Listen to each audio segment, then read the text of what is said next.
m'appelle Pierre Chabert. On est à Vers-Pont-du-Gard et je fabrique des petites tapenades et autres tartinables apéritifs. Alors la tapenade, c'est une appellation, donc il faut respecter une certaine recette. Donc il faut respecter 70% d'olives, au moins 1% d'anchois et 3% de capre, et rajouter uniquement de l'huile d'olive. Et l'olivade, c'est pour tout ce qui est les personnes végétariennes ou d'autres personnes qui veulent juste le goût de l'olive simplement.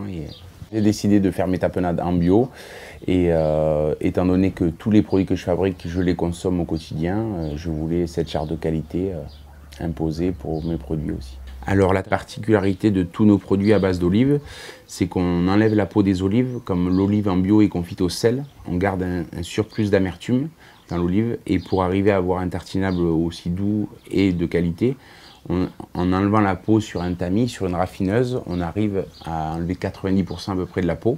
Et du coup, on a un produit beaucoup moins gras. Et en plus d'être moins gras, on rattrape ce surplus d'amertume du confisage qui nous permet d'avoir vraiment un produit qualitatif et agréable tout au long de l'année. Le dessalage de l'olive, au lieu d'ébouillanter l'olive sur 4 heures, vérifier son pH, nous on la dessale à l'eau douce.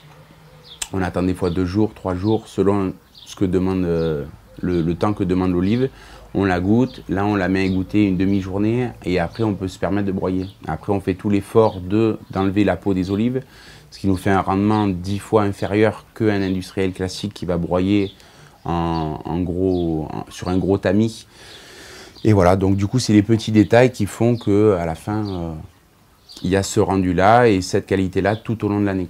On a la tapenade rouge qui est une petite variante, donc c'est une tapenade verte avec un peu de tomate séchée.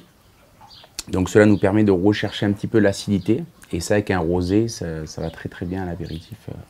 Alors le panache provençal, c'est un petit mélange. On fait olive verte, olive noire, tomate confite, et on relève le tout par un petit fond de piment, un petit peu d'ail frais, qui font que ça ravit les papilles.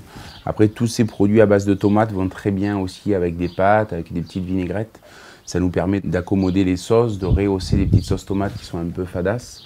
Et voilà, donc c'est vrai qu'en cuisine, on l'utilise vachement. Et après, ça c'est un petit délire que beaucoup de restaurateurs du coin, un peu haut de gamme, utilisent. Donc c'est un confit d'olive. Donc je cuis l'olive avec du sucre et des épices, ce qui nous permet d'avoir un petit sucré salé. Ça va très très bien avec un petit fromage de chèvre, un petit peu lardon du coin, c'est magique. Ou sinon une base de vinaigrette avec un filet de rouget ou autre chose, c'est vraiment sympa.